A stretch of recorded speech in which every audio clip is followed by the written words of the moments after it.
Je veux simplement dire la cohérence de notre position depuis le début. Nous sommes en solidarité avec la sécurité d'Israël. Et je le dis à 2 jours du 7 octobre, alors même que nous prendrons plusieurs initiatives à cette occasion pour montrer que nous n'oublions rien. Et je le dis en ayant une pensée toute particulière pour les familles de victimes et d'otages. Je recevrai moi-même à Paris les familles d'otages et je recevrai françaises, franco-israéliennes, et je recevrai les familles de victimes vivantes en France.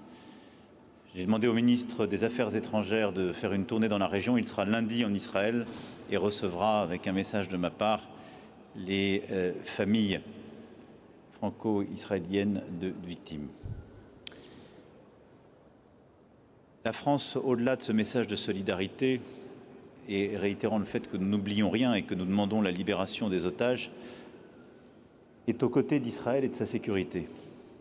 Et là-dessus, c'est sans ambiguïté, nous l'avons encore montré ces derniers jours.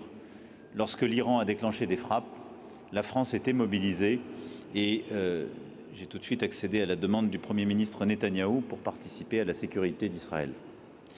Néanmoins, nous essayons aussi d'être cohérents.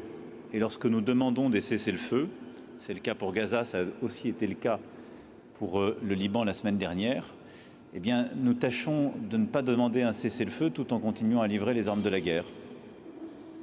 Et je pense que c'est simplement de la cohérence. Et donc, je vous confirme que, pour ma part, je considère qu'aujourd'hui, le cessez-le-feu à Gaza est une priorité pour permettre de reprendre les actions humanitaires à plein et permettre aussi de travailler à la solution politique qui seule assurera la paix et la sécurité pour tous, avec les 2 États à la clé. Et pour ce qui est du Liban, nous appelons aussi au cessez-le-feu.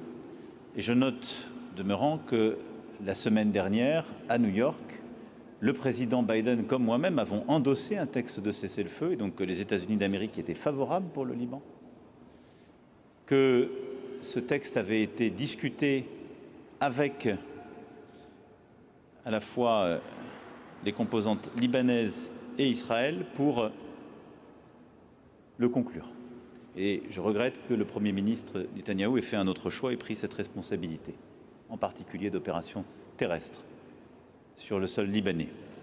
Et donc oui, si on appelle à un cessez-le-feu, la cohérence c'est de ne pas fournir les armes de la guerre. Et je pense que ceux qui la fournissent ne peuvent pas chaque jour appeler à nos côtés au cessez-le-feu et continuer de les approvisionner.